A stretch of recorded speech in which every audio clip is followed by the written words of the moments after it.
Hello and welcome to Spy Hard's podcast, where your hosts go deep undercover into the world of spy movies to decipher which films make the knock list. But remember, this information is strictly for your ears only. I'm Agent Scott. And I'm Cam the Provocateur, riding around in a swamp boat. You know, like the ones they use in the swamp. I mean, it's the best place to find a swamp boat, one would think. I mean, it took me some looking, but it turns out, if you want a swamp boat, head to the swamp. But to be fair, we're also recording this week's episode from the swamp. That's true. Glug, glug, glug, glug, glug, glug. Apparently, I'm drowning Cam as we speak. Help. Help, folks. Help. No, you can't make noises. You're underwater, Cam. Oh, Please that's stop right. talking now. It's like blub, blub, blub. That's what we're getting. Instantly better. We've got a really good film to talk about this week. But before we get there, Cam, you look like the sort of guy that might have been a fugitive at some point. I will neither confirm nor deny. I mean, I've seen you walk, and you walk at a very brisk pace.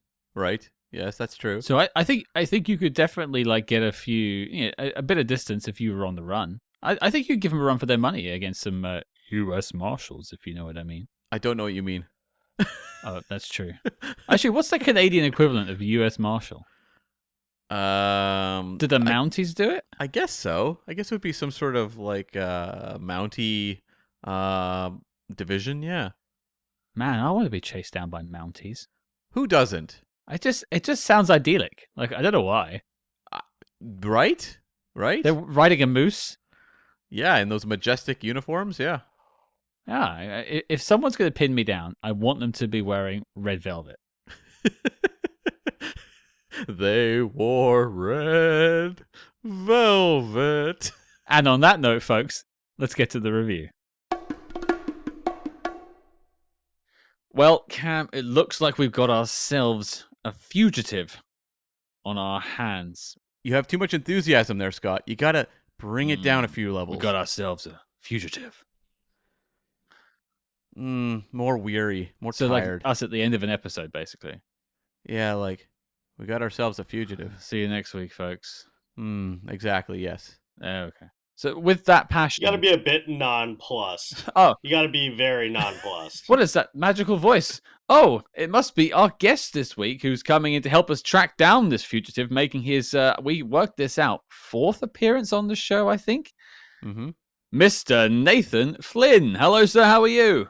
I'm doing pretty solid. Definitely didn't have any massive technical difficulties trying to get this set up. No, and nor did I stumble over your name 3 times before I got it right. So none of that occurred. Much like The Fugitive. They did it better the second time. 3rd time? 8th time? I was on point the whole time. Through the magic of editing, Cam sounds great every time. That's how this all works. But, reminiscing for a second before we talk about this week's film, I was sort of recalling the episodes you've been on in the past, going all the way back to Bourne Ultimatum, like 4.5 years ago now. And then we had Taken 3 and Mission Impossible 2 just last year. It turns out you're our sequel guy. I guess. I've never been labeled as a sequel guy. A lot of these movies would fit into like the label of movies that I tend to end up covering. Not just spy adjacent, but like sub 2000s action movies with maybe not the most best ideological politics, those sort of vibes. Everyone's favorite. Yeah, there's a comfort in them. So, are you going to be on board for Boss Baby 3 then? Is he a spy? Is that the thing with those? Uh-huh. Of course he is. I thought the whole thing was it's like a metaphor for like sometimes babies are bossy, I wish it was that, to be fair. Like I wish that was the case. I mean, that silence that you can hear is the lack of enthusiasm from our listeners for us to cover the Boss Baby films, but it is going to happen. That was the silence. Did you hear it? What level of Baldwin would you guys be at that point? I'm sure you guys have covered him in a couple missions and at least Hunt for Red October, right? I don't think we have. None of the above. Your first one's Boss Baby. Yeah. That's hilarious. It's the perfect entry point. And then multi-year break after that for people to really just savor the Boss Baby content. Wait. Wasn't he in Cats and Dogs? Oh, he was a voice, I think, in the first Cats and Dogs. Yeah. That sounds right. Yeah, there we go. That was our first Alec Baldwin. Outside of the very chill off-screen persona of Alec Baldwin, I don't think he's ever like been bad in a movie. Not that I can think of. I'd have to go through like the deep catalog to look for poor choices, but I think he's always been pretty reliable. I mean, he's made poor choices. Don't get me wrong. Sure. He's just. I'm never like, oh, Baldwin's slumming it right here. Like, he's the best part of Cat in the Hat. A very unhinged movie. Is he in Cat in the Hat? Yeah. Oh wow. He plays like he's not the dad, but he's the dad who stepped up.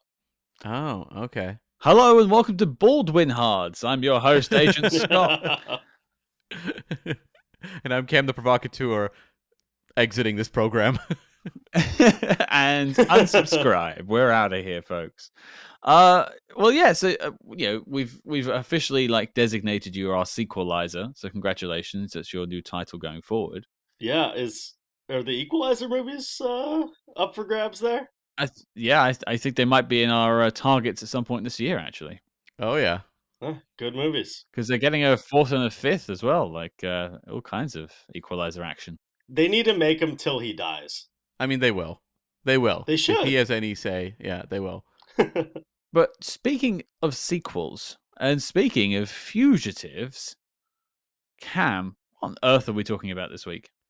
Yes, we are talking about 1998's U.S. Marshals, which some people may have forgotten, but was a sequel to The Fugitive from 1993. It's actually a testament to the time that they were confident enough to call it U.S. Marshals and not The Fugitive: U.S. Marshals. Which is such a ballsy move looking back. Like now everyone's so protective of like it has to be like the Avengers blah blah. Yeah. Or whatever. Like you can't trust your audience. The Fugitive presents U.S. Marshals. I was gonna say, yeah, like Hobbs and Shaw there, which was Fast and Furious presents Hobbs and Shaw, yeah. Or you could do The Lost World, like U.S. Marshals: The Fugitive 2. Or Fugitive Saga, U.S. Marshals. I don't want to live in that world. U.S. Marshals from the Book of the Fugitive. That's the best one. You win. Yeah, that's it. That's the one. Yeah, but you're right though. Like it's crazy to think about this film came out, and we'll talk about how it did and all that and what we think of it in a bit. But if you said to the random person on the street, "Hey, do you remember The Fugitive?" They'd be like, "Yeah." And then you go, "Hey, did you know it had a sequel?" They'd be like, "Huh?" Yeah, it's definitely one of those sequels that kind of just disappeared into the atmosphere shortly after release. Although it would also not shock me if we are underestimating how well known this movie is, because it feels like the kind of movie that would have played on TV a lot. 100%. Yeah, because the rights to this would have been cheaper than The Fugitive. Yeah. This is kind of like the 8th movie where Tommy Lee Jones has played this kind of character, though. That's true, because he did The Hunted. I remember that one. The Hunted, which rules. Yeah. Absolutely rules. I watched that like a couple months ago and was like, oh my god, this movie absolutely is just, Friedkin just crushing. Yeah, but Tommy Lee Jones definitely, after winning the Oscar for The Fugitive, was like, I know how to make some money off of this type of persona. And it was just a matter of time until we got an official Fugitive sequel. Maybe it's something to do with the fact that The Fugitive is so highly regarded that it's sort of in the shadow of The Fugitive and can never step out of it. Yeah, I mean, I'm sure like it's maybe a little bit like Saturday Night Fever and then the remake Staying Alive. Like people know Saturday Night Fever. They know John Travolta in the white suit and all that. They don't necessarily know about Staying Alive. And to be fair, Staying Alive is a much worse film than U.S. Marshals, but similar low kind of applause around that one. What it kind of reminded me of is, they're not recasting the characters, like comparing The Hunt for Red October to like The Sum of All Fears. Sure. Right. Yeah. Yeah. Where you're like, yeah, this is competent. They're definitely different films. Like there is a I don't want to say progression. It's maybe an inverse reaction. Evolution. It's a different direction. I mean, we had Phil Alden Robinson who did The Sum of All Fears on a couple of weeks ago at this point. Oh, awesome! Sneakers. Yeah. Yeah. Rat Cootie Seaman, not Too Many Secrets. Come on, Yep. great movie. It is. One of my favorites. It's a great film, and we had a good time talking about it. And I went back and watched Some of All Fears for that, and I was kind of like, oh, why do people talk about this more? Which is kind of a reaction I have to this week's film too. Oh, okay. Well, Scott, you're teasing right there. I am. Without a synopsis given, people are confused. What is this movie about? Well, I'm forgetting myself. I'm too amped up on adrenaline trying to chase this fugitive around. I'm sorry. Here is your synopsis if you haven't ventured into the Fugitive sequel, U.S. Marshals. The cop who won't stop is back, but this time he's chasing down a lot more than a fugitive. Is he? I mean, I guess just by skill set, but the movie doesn't really take advantage of it being a real, next level thing. I mean, maybe it does. There's also that subplot of the whole is he too old for this? Yeah. It's kind of forgotten about when they realize that they just want him to be a badass. Anyway, U.S. Marshal Sam Gerard is accompanying a plane load of convicts from Chicago to New York. The plane crashes spectacularly. A little bit of editorialization there, sure. And Mark Sheridan escapes, which is a name they've not set up in this synopsis, so that doesn't mean anything. Sure. Yeah, this is good work so far, folks. But when diplomatic security agent John Royce is assigned to help Gerard recapture Sheridan, it becomes clear that Sheridan is more than just another murderer. Yeah. I mean, it's definitely taking just the beats of The Fugitive in terms of, innocent man on the run. But it does, I guess, complicate it just enough to feel different. I have a lot to say about that. Okay. Yeah. Which we'll come back to. Yeah. But just quickly before we get to maybe the behind the scenes, first experiences with this. I mean, I didn't see Fugitive in theaters. I was far too young. I do remember watching this probably on either home video or it playing on television at some point, much like you alluded to, Cam. So I had seen this before. Mm-hmm. But I think I'd almost forgotten that it was connected to The Fugitive, or when I saw it when I was too young to really know that is a thing. There's no real continuity. They don't really reference Kimball. Yeah. It's just a team of marshals bringing down a spy. That's really all this film is. And it wouldn't have the signpost of Fugitive 2, U.S. Marshals. Right. Where you'd see that opening title as a kid and be like, oh, I guess I haven't seen the first one. Mm-hmm. If you just saw U.S. Marshals and you're 8 years old, okay. Yeah, I think that's basically it. It also doesn't have the great elevator pitch of man is wrongfully accused of killing his wife and escapes in a crazy event, and federal marshals are trying to pursue him while he tries to uncover what actually happened. Instead, it's guy definitely did kill some guys, but it was self-defense, and there's a CIA conspiracy. The hook is not as clean. That is for sure. Yeah, not really. They were trying for something different. They were. And yet the same. Not too different. It's like the Diet Coke. Right. Nathan, what about you? Do you have any prior experience to U.S. Marshals? Yeah, so The Fugitive is a movie that I mean, it's the easiest watch possible. You turn it on and somehow you're just fully hooked in, and the movie gets to its close and you're like, where did the 2 hours go? Mm-hmm. And me being a big fan of that and being a big fan of Tommy Lee Jones, especially in that role, which he won an Oscar for, I went into U.S. Marshals pretty excited in the way that a lot of 1998 sub crime movies are always fun to watch Mm-hmm. and comforting. And I hadn't heard a really healthy this movie sucks or a really healthy this movie is a masterpiece. So I was able to go into it pretty clean, watching it on a Netflix disc back when they were doing discs. Oh, wow, okay. And I remember just being yeah, that was a way to kill an hour or 2 hours, whatever hour I was engaged, because there's certainly portions of this movie where you're fully just not locked in. Mm-hmm. But yeah, I remember liking it quite a bit. I'm such a big fan of the ensemble cast of all the U.S. Marshals with, Joey Pants and the guy who gets blown up and Lost, and just all the homies being back together. Although I will say, I had this feeling watching it the first time, and I still have this feeling the second time. It kind of feels like the rap party for The Fugitive for most of it, Right. where everybody's just really happy about the time spent to each other. It doesn't really feel like a job for most of the movie. It's a lot of him at galas. Yeah, you got Tommy Lee Jones walking around like escorting like models. It's very strange. Yeah.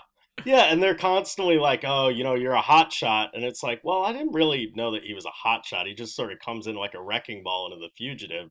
I wasn't expecting for him to be Mr. US Marshal, but I guess he is in this world." I guess so. Yeah, that was something that threw me because it's like the character in the first one is someone you just imagine being a workaholic. Like this is a guy who's like a bloodhound. Yeah. He is all about the job, probably lives a very no nonsense life. And then in this movie he's like, as I said, like I guess dating like a TV news anchor who looks like a model. And just he seems like kind of Mr. Glitz and Glamour. It is a little strange. Yeah, 100%. And I'm a pretty decent fan of Wesley Snipes, who has given like incredible performances and has given performances where you can feel him about to walk to Chase and like deposit his check. Yeah. And this is probably more the latter. But yeah, this is one of those movies that kind of disappeared into the vanish of time.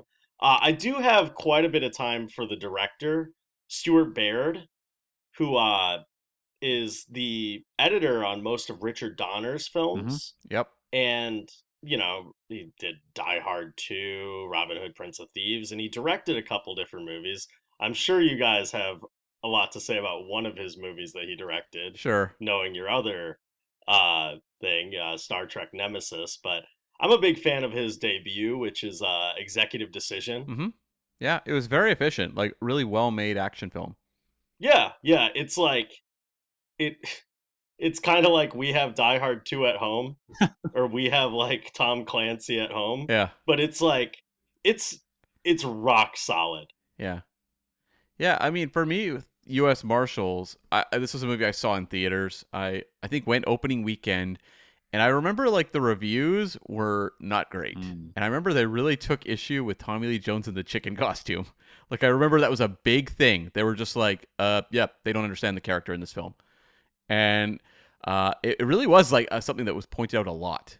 Really? And that scene in particular is the yeah, they said they basically turned it into a farce. Like this was not The Fugitive. And I will definitely comment on that when we do the review, because I don't think they understand the character in the second film very well at all.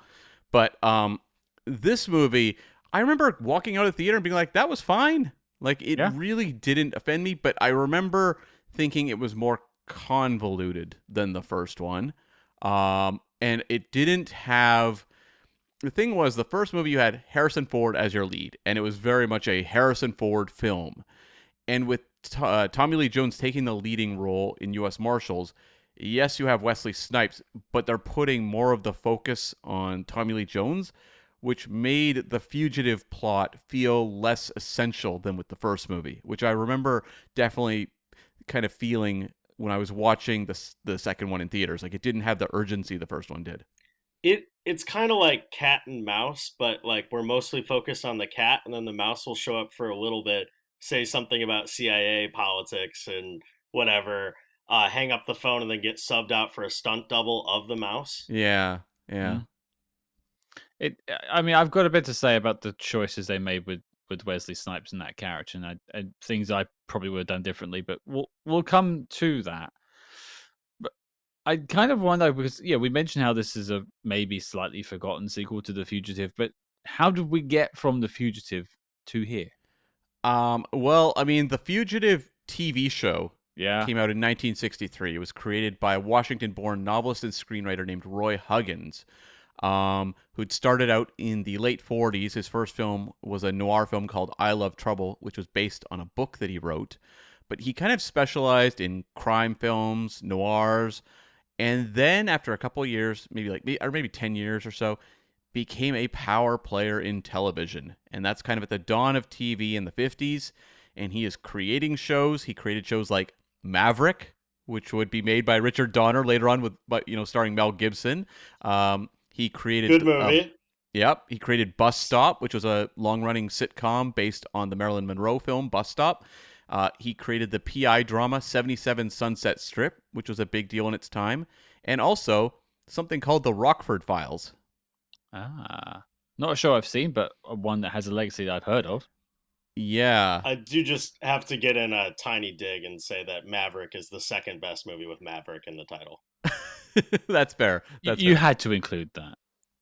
Yeah, I had to. I'm literally that meme of that dude with the veins bulging out if I don't say what I need to say. And those are two big shows starring James Garner as well, with Maverick and The Rockford Files. So Roy Huggins launched The Fugitive in 1963. It ran 4 seasons, 120 episodes. It was never like, the number one show on TV, but was very reliable. And so it made a lot of sense to turn into the 1993 film, which, of course, was nominated for Best Picture, won Best Supporting for Tommy Lee Jones, and was a massive success at the box office, which opened the doors to a sequel.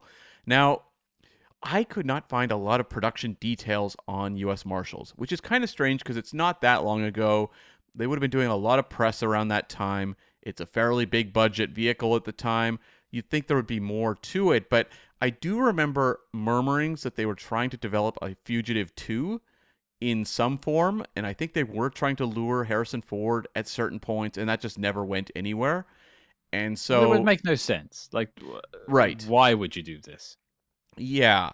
I think it's worth saying that, like, The Fugitive came out of the whole string of The Untouchables and, like, The Flintstones and all these television adaptations that later, like, accumulates into Mission Impossible, which takes on its own life. I mean, if there's anything that I have, like, context for, it's the television adaptation to this sort of pipeline. But it's interesting that, like, The Fugitive is so eclipsed the idea of the TV show itself that making this a spin-off, people aren't like, oh yeah, the second in the spin-offs of the Fugitive TV show or, whatever. It's just like, oh yeah, that's a sequel to The Fugitive. Yeah, exactly. And so writer John Pogue was brought on to write this film, and he was born in Washington, D.C., and had kind of made a name for himself with a spec script called Man with the Football, which had Sylvester Stallone attached to it for a while, as well as Robert Schwentke, who would go on and do the Red films, or at least the first Red movie, I think.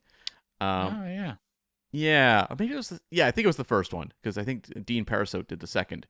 The director of Snake Eyes, that movie we all saw. Definitely saw that. Mm-hmm. Yes. Man with the Football made enough of a name for John Pogue that he got writing work on some films he didn't get credit for. Like, he worked on Eraser, the Schwarzenegger movie from '96, and Shadow Conspiracy. Oh, good movie. Yeah, and Shadow Conspiracy with Charlie Sheen, which I think was '97. And apparently, according to his IMDb, he was developing a Fugitive 2 script, but then was brought over to do basically a spin-off, which became U.S. Marshals. And that was his first major screenplay credit. Like, prior to that, it was uncredited work. And since then, he would kind of go on to do a lot of kind of like B movies. Like, he did The Skulls, which was a secret society sort of young adult film. He worked on the Rollerball remake with John McTiernan, which was a complete disaster. He wrote Ghost Ship, which was a kind of a somewhat forgotten horror film. And really, in the years since, has become a writer-director. He's done a couple low-budget horror films, as well as he directed Deep Blue Sea 3 and Eraser Reborn. Oh. Both films I didn't know existed. I've seen Deep Blue Sea 3. Do you have anything to say about it? Nope, I don't have anything to say about Deep Blue Sea 3. We'll let that sink to the bottom of the ocean for sure. Yes, exactly. I have not seen Eraser Reborn, though, to be fair. Yeah, so... Which I hear is just a reboot of Eraser, so... Probably, yeah. So, yeah. I guess it was like, who can we get to come back from the Eraser franchise to work on Eraser Reborn? Well, John Pogue did uncredited work on Eraser. I guess that's what we can get. Hey, it's a connection, I suppose. But yeah. It is a connection. It's also a paying job. Exactly. And in Hollywood, those are few and far between. So for a director, they did not bring back Andrew Davis. And we talked to Andrew Davis about that when we interviewed him some time ago. I'll post a link to that in the show notes because he does actually mention that. Oh, awesome. I love that guy. Oh, he was did a fantastic job. He's one of those guys. I binged his entire filmography last year because that's the kind of shit that I do. Mm-hmm. I refer to him as like a 3-star general, Mm. where he's even his worst movies are still going to be at 3 stars, but he's never going to like. You're never like, that's an Andrew Davis shot, or that has like Andrew Davis qualities to it. I mean, you might do that, but he's similar to Donner, where he's one of those guys who he will get you a movie across the finish line, Yeah. and it will be competent. Mm-hmm. Whereas the director of this one, Stuart Baird, who I do appreciate, I should mention, edited Casino Royale, and is like Martin Campbell's guy. Yeah. He's more of like a 2.5-star general, Right. to like a 2-star general. I think Nemesis brings down that average score. Yeah, Nemesis was the thing I was thinking about as I was bringing down the average. I go to sleep thinking about Nemesis. It haunts my dreams. But I actually sorry to interrupt, Cam. I know you want to tell some more stuff, but Nathan, I'm kind of curious about your Andrew Davis deep dive, because we had him on. The connective tissue for Andrew Davis was The Package with Tommy Lee Jones and Gene Hackman. It's a banger. Yeah. Well, that my question was going to be, what did you think of that? Because it's one of those films that like people don't talk about from his filmography, and it's also one of those sort of forgotten late 80s spy movie action thrillers. So yeah, what did you think of The Package? Oh, that's a rock solid movie. I mean, Gene Hackman and Tommy Lee Jones are like two of my guys. Like, if they appear in a movie, even if they have disdain for the material, that disdain is still very watchable. Which might come up later with this movie. But Andrew Davis had that like run where he went from let me see, where does it end? It's like I'll ride a little bit for Final Terror, which is a pretty interesting atmospheric slasher film, but it really is like Code of Silence, which is a solid cop movie, which has Chuck Norris team up with a robot in the back half. Above the Law, which is also a pretty solid cop movie. The Package. That's the one that launches Seagal. Above the Law. Yeah. Yeah.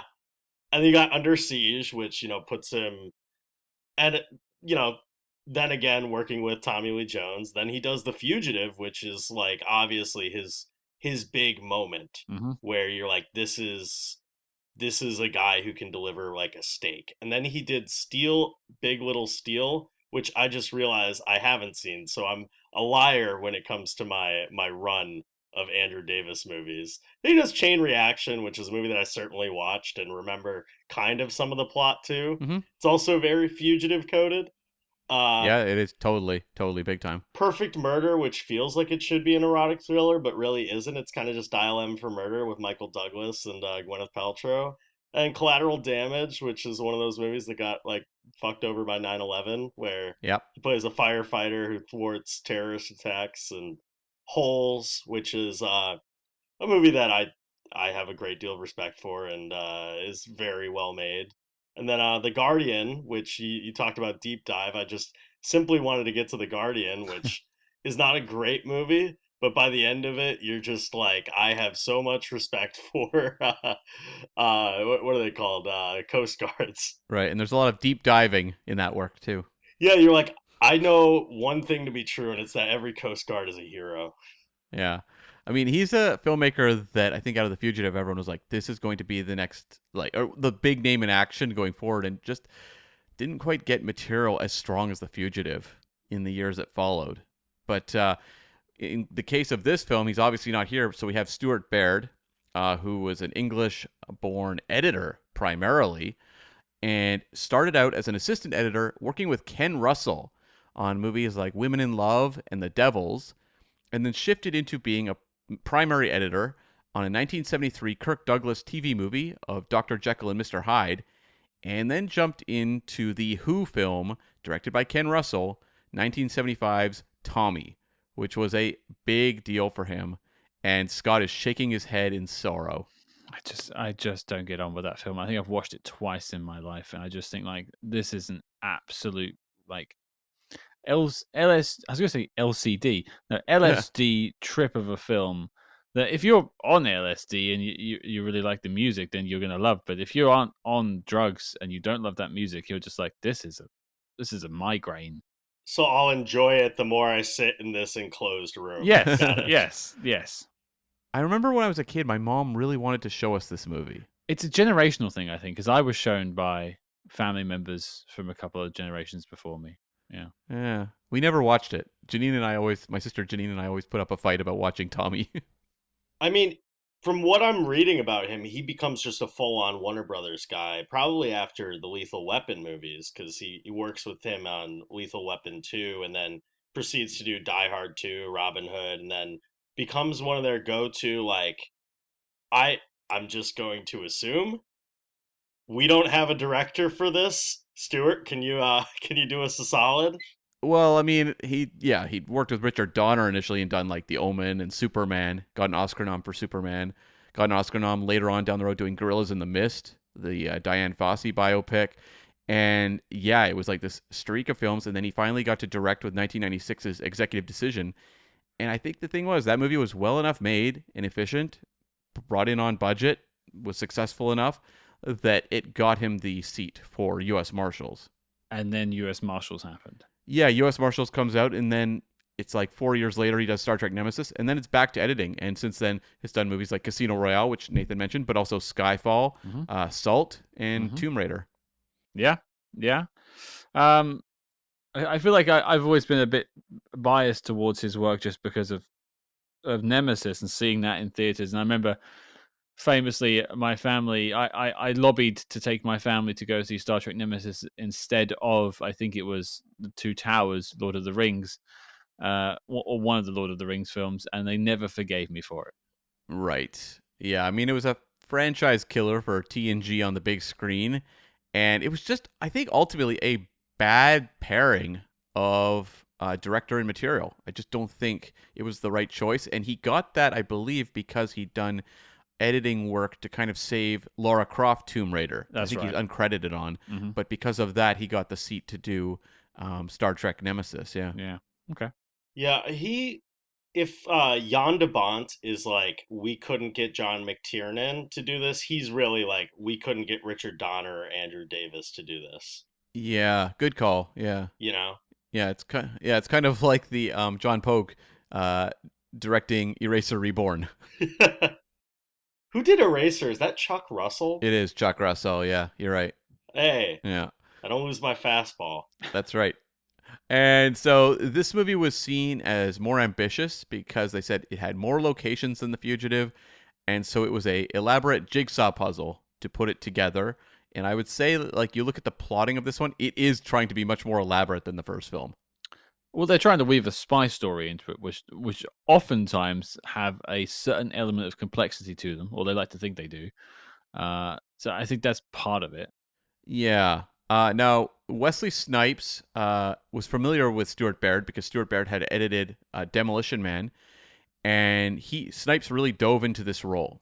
For his research, he said, "I called a guy who is ex-CIA to find out the mentality of a man whose job it is to assassinate people, but is supposed to be like a shadow warrior. His preparations for the inevitable, and what kind of precautions he must take to survive in this profession." They put that much effort into it? Snipes took it seriously, he said. He actually was doing research for this. So, I mean, it's something that Nathan said earlier, like more like on the paycheck side of the scale.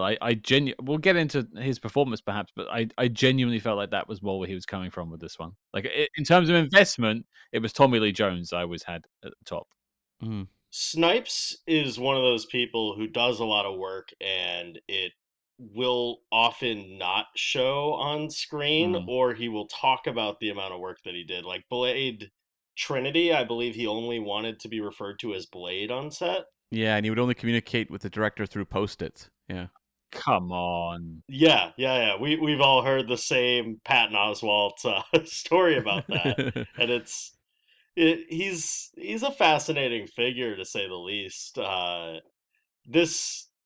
I mean, the problems with that character are not all on Snipes. No, for sure. No. I'll have more to say about this character, yeah. Yeah.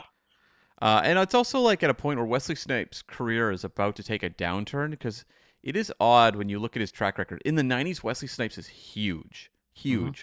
And, he's not only in some really acclaimed films, but he's also doing a lot of action stuff and headlining those movies. And there's some big hits like Passenger 97 or 57, I think. Passenger 57 was a pretty reasonable hit. And before this movie, he's doing Murder at 1600, which was more of a programmer. But after this movie, he's going to do Blade 1 and 2. And it's like in between Blade 1 and 2 and Blade 3, he starts to shift into like straight to video movies. And it is this kind of bizarre period where you're like, I don't understand. This guy's headlining hit movies, but also segging into straight to video work. And I know he was having a lot of tax issues at a certain point. There was also, I wonder if just some of the behavior we hear about on the Blade Trinity set was kind of factoring into what he was being hired for. Well, I would argue it's a combination of that. It's also a combination of the fact that the kind of movies that he would headline really stopped being made, like sub like 2005, you know? True, yeah. We still get like little ones here and there, but the movies that he's on have more of a space being shipped off to foreign countries or on VOD, Mm-hmm. No, that's an excellent point. Yeah. But, here he is basically replacing Harrison Ford, which is a big role. And I kept finding these uncredited reports or mentions that Samuel L. Jackson was up for this role as well, which I can totally believe 4 years out of Pulp Fiction could have been a reality, but I could find nothing to verify this as being actual fact. I mean, in terms of like, could he do it? I wouldn't doubt it for a second if you told me this was Samuel L. Jackson doing it. Like, I feel like he could pull this role off, but you probably have a few more swear words in it.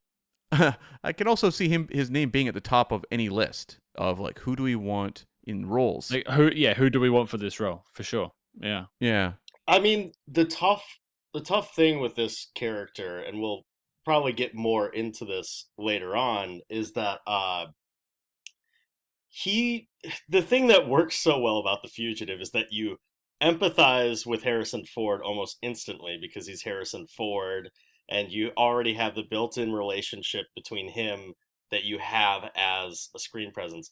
Wesley Snipes, you do have that built-in relationship, but he's more of like a Clint Eastwood type, where he's very stoic, kind of unknowable, and he's really not given a lot of scenes to inject a lot of humanity, so he's got to make the most out of those scenes.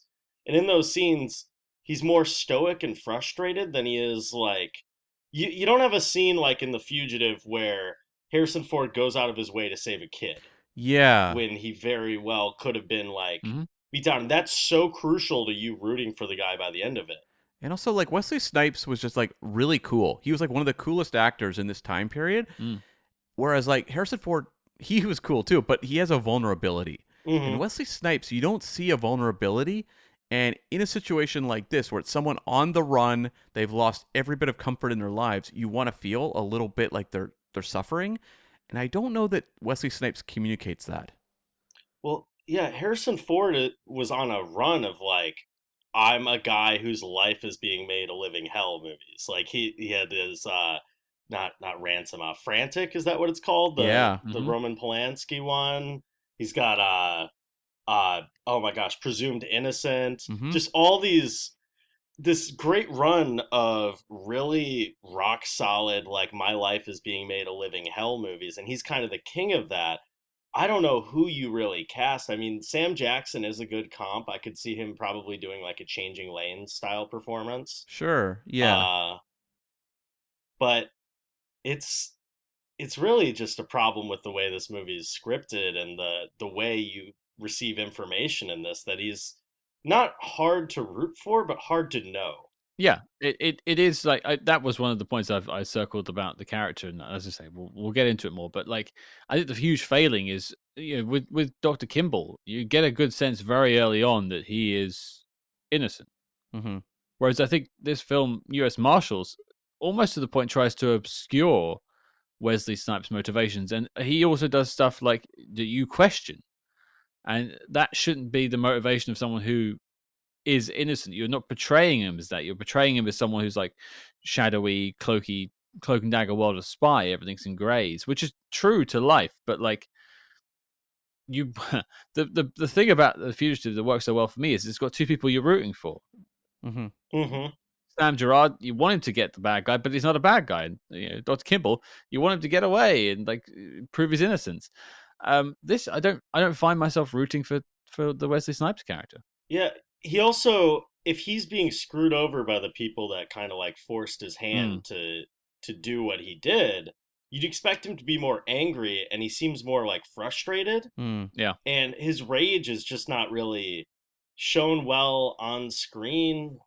And Tommy Lee Jones is somebody who is very he's very ambivalent to everything that's going on in this movie. Even when he's involved in a plane crash, it does seem like not only just another day at work, but it seems like the fifth day at work in a row, and he just wants to go to bed. Yeah. Well, let's put a pin in that. We'll get to that in a second. You're right. But this movie had a budget of $45 million. Domestically, it did 57.2. International, 45.2 for a worldwide total of 102.4, which, no one's losing their jobs over U.S. Marshals box office performance. But let's compare. 102.4 is the worldwide total for U.S. Marshals. The Fugitive did 368.9. Holy shit. On about the same budget. Yes. So that is a sizable downgrade. Yeah. This movie does try to dial everything up a little bit more. Like in the first one, he gets out of capture in a bus that gets hit by a train. In this, it's a full-on plane crash that goes underwater. Yep. There's a whole underwater sequence. And the bigger it gets, the less you are engaged in following the characters so much. You're more just confused. Yeah. So this movie landed number 36 at the box office for the year, between Brian De Palma's Snake Eyes and Ever After, A Cinderella Story with Drew Barrymore. The top three for the year: number 1 was Armageddon, number 2 was Saving Private Ryan, and number 3 was Godzilla, the Roland Emmerich film. And just a couple final notes. The Fugitive was an Oscar darling. Obviously, mentioned earlier, Best Picture nominee, and several technical categories as well. Tommy Lee Jones wins. The U.S. Marshals was nominated for one award, the Blockbuster Entertainment Award for Favorite Duo Action Adventure, but it lost to Jackie Chan and Chris Tucker for Rush Hour. I'd say rightly so. Yeah, that makes a lot of sense, I think. Time has stood by that decision from the Blockbuster Entertainment Awards, the bastion of film judgment. We stand by you, Blockbuster. I can still smell your stores. And then also, this is the final note, and I left the juicy one to last. Oh. Robert Downey Jr.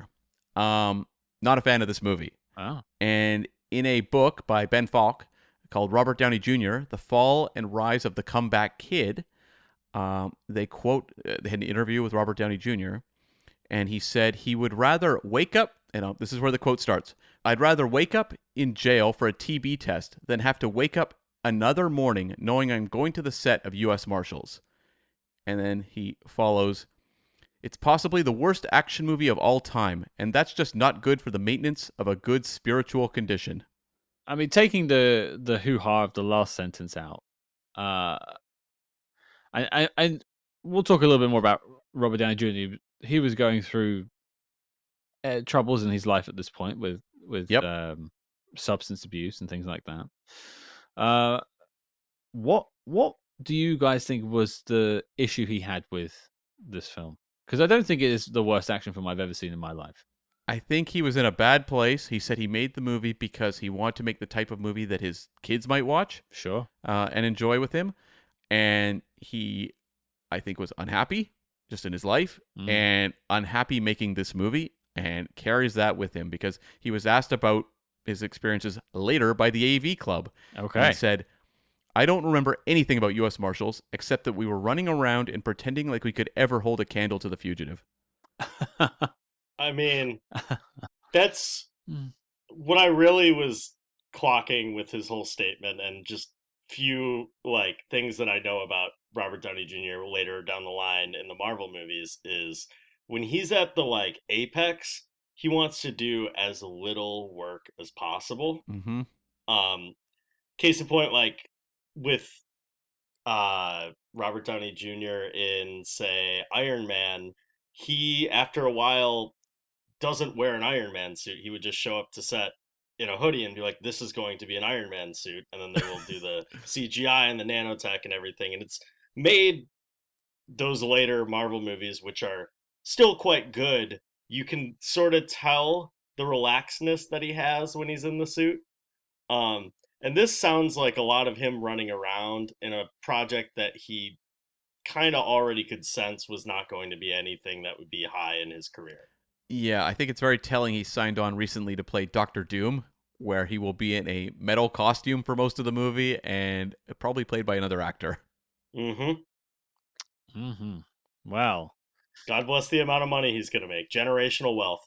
Yeah, I just think especially at this point in his life, he's won an Oscar recently for Oppenheimer. He knows the work that makes him passionate, but he knows the work that, pays the bills. Yeah. And also, he had far less bargaining chips back in 1998 as he does now. Mm-hmm. Yeah, he was in like a very shaky place. And I mean, the fact he's got like third billing in this movie says enough right there. Yeah. Yeah. Well, I think we need to talk about the film. But before we talk about the film, Cam, we do have an extra special guest joining us on Friday. We do. We are going to be joined by actor Tom Wood, who plays Newman, the youngest member of Tommy Lee Jones's team in the film. Yeah, I mean, he was in both Fugitive and U.S. Marshals, and he's going to take us on a tour through both films and how he navigated the production. He's quite a young actor at the time, and sort of working with Tommy Lee Jones and the rest of the cast and building that camaraderie. That I think is one of the magic elements of both films. We're going to talk to Tom Wood about it and get the story from him. So stick around for Friday because that'll be in your podcast feeds then. But let's talk about U.S. Marshals. Nathan, you're our guest. Why don't you take us away? What do you think of U.S. Marshals in 2025? I mean, it's a movie that I, on rewatch, tried the best I could to not compare to The Fugitive because it's a movie that it's fully inviting comparisons to, and it's hard not to. Mhm. And by the end of it, it's impossible not to, especially having rewatched The Fugitive this week in preparation for it. Something that I probably shouldn't have done because it's unfair to U.S. Marshals. But hey, these movies would be found in a box set together. Um, I think it's fine. It's like it's a solid enough programmer. If it's on TV, I'm not gonna flip the channel, right away. I'll just wait around for something that I kind of remember to happen. Um, but the most I can really say for it is there's a kind of comfort to these like big budget 90s movies with convoluted plots and a lot of stars that we don't get anymore built on this scale. And if we do, it's like Carry On Netflix, which I had a great time with, but you know, isn't playing in multiplexes. Right.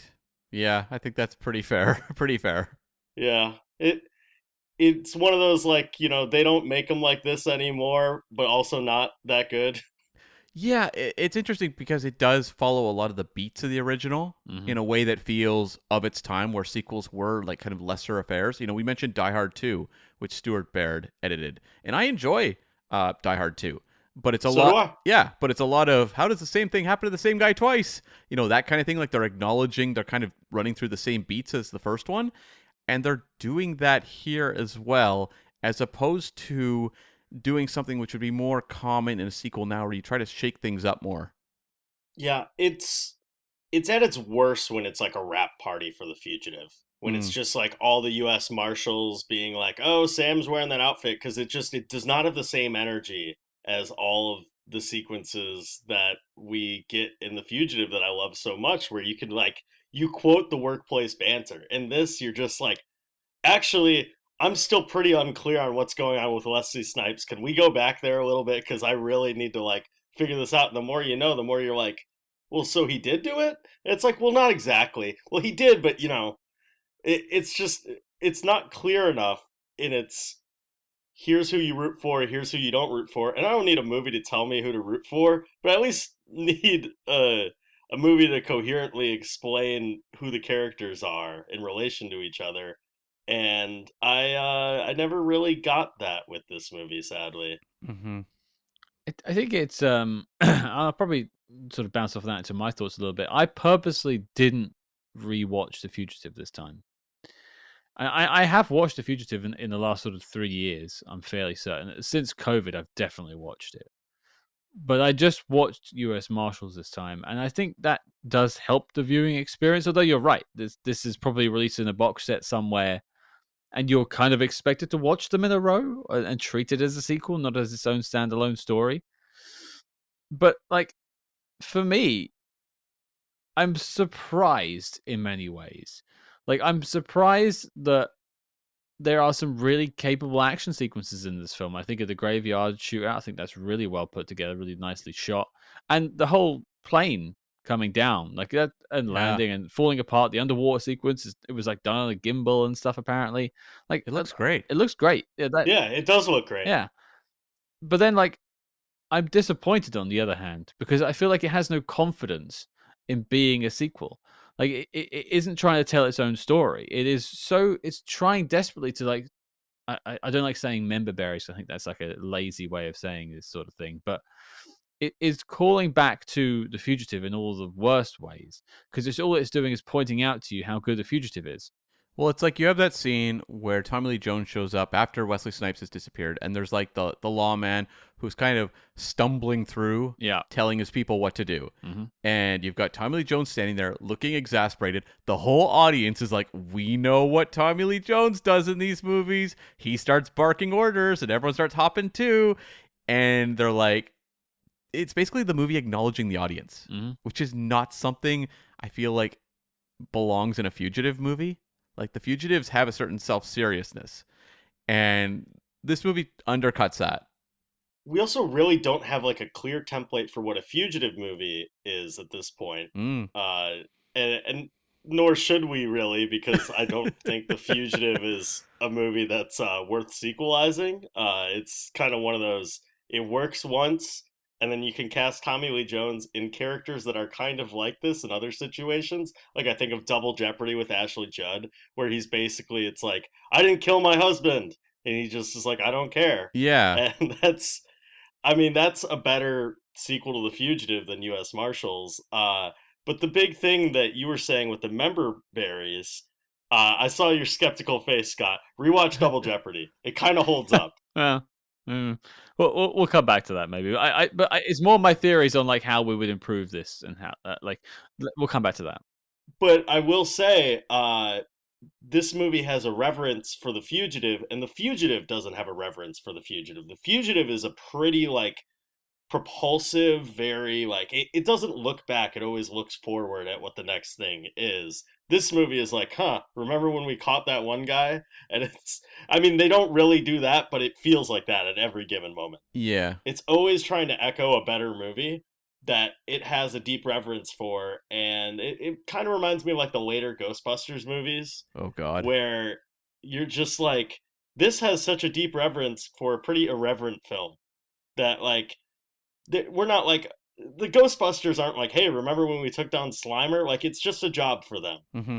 This is just a job for Tommy Lee Jones to do. It's not like, oh, he's always saying your fugitive's name is gonna be Mark Sheridan or whatever. It's we don't need that. Yeah. No, I agree. And I'll just jump into my thoughts on the movie. This is the Jaws 2 of Fugitive films. Great call. And what I mean by that is you take the original Jaws or The Fugitive, where it is something that on paper could just be like schlock, right? Killer shark attacks town, small town, or, innocent doctor is on the run and hunted by police officer. It's like, okay, sure thing. But it's a perfect pairing of a director who's efficient at the top of their game, quite frankly, with those films, and knows how to like use every trick in the book they have to make it sing. So Steven Spielberg and Andrew Davis. And then you come to a sequel and they're like, okay, well, we can't get them. And so you are now bringing in a different director who's less prestigious. You are also losing kind of the superstars of your cast. So with Jaws, you lose Robert Shaw and you lose Richard Dreyfuss. Here you've lost Harrison Ford. You're boosting up the supporting characters. In the case of Jaws, Lorraine Gary or Jeffrey Kramer, who are, again, not names in lights in the first film necessarily. And here, they're very capable in both cases. Like the supporting cast of Jaws 2, the supporting cast of U.S. Marshals are fantastic. There's no issues with them, but they're not necessarily the ones lighting up the screen in a big way, the way they happened to in The Fugitive. And so you get ultimately a movie that is like, what if we made The Fugitive with kind of less prestigious directorial talent and basically just that less of that spark of genius. You don't have the spark of genius. You have delivering on a premise in a way that is functional, often quite entertaining when we talk about some of the action sequences and what have you, but it just doesn't have any sort of lasting power or any real moments of inspiration. I'd bite back a little bit on just some of the action sequences being. Are they inspirational? Are they aspirational? Maybe not. Actually, maybe you're right in that sense. But they're an achievement in many ways. 100%. Jaws 2 has some really good attack scenes. This movie has the plane crash, which is really well done. It has some, fights that are really well staged. But did you remember any of them? I do remember the plane. The plane I do remember. I didn't really remember the plane. Yeah. I think that, but that is not to knock your point, because I think that's 10 minutes in a 2-hour and 10-minute film. Sure, and I don't think the plane ever had the impact that the bus sequence did in the first film. No. Oh, 100%. Yeah. Well, a big part of it is that we care about the characters in those sequences. Actually, I think the thing that the plane sequence has is it has Tommy Lee Jones trying to save different people, which is the one noble thing a character does, really. Yeah, and we should also actually note that Jaws 2 and U.S. Marshals, the primary character they brought back was a lawman. So that was my other connective point. I'm proud of you for working in a Jaws reference into the podcast. It's like me working in Star Trek references. So thank you. But the thing about either Jaws 2 or U.S. Marshals is I enjoyed watching them. Yeah, I don't dislike either movie. It's just that it doesn't have the magic, and I think when I'm looking at this movie, there's a lot of issues in terms of pace, in terms of propulsiveness. The Fugitive is really propulsive, and you feel the tension of Tommy Lee Jones hunting Harrison Ford throughout. Tommy Lee Jones in this movie, he seems to kind of just figure things out almost randomly. You don't have as much of the sense of doing the work you had in The Fugitive, and then there's weird points where he learns something. He sees the video and is like, well, clearly this guy is acting in self-defense. But then kind of seems to forget that and is chasing after the guy anyway with a gun. And it's okay. It doesn't seem like Tommy Lee Jones is learning organically through the movie the way he does in the first film. Well, they're really great at doling out information in The Fugitive. Yeah. And also, Harrison Ford is always smart enough, but not too smart. If he's any more capable, that movie falls on its face. In this, you have somebody who is capable, but also with very unclear stakes and motives because you weren't there at the scene of the crime. Yeah. And every time you hear about it, it just seems to be like a bigger conspiracy. And frankly, Wesley Snipes isn't on screen enough to really sustain a story that convoluted for him. That was one of my big issues as well, which was just how much they obscure Wesley Snipes as a character. Because initially, he looks like he could be guilty because he's holding a knife to someone's throat or a sharp object to someone's throat.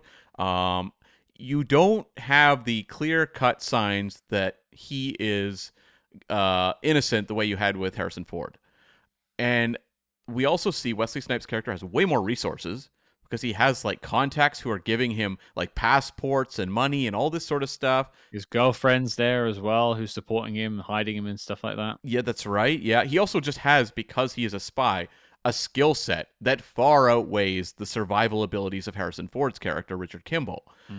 And so it's if you're going to have a character who I don't know what they're thinking in any real scene because it's obscured, he has a high level of resources. Doesn't it make more sense to just make a film where he is guilty, but it's incredibly hard to catch him, and so you have Tommy Lee Jones pursuing him?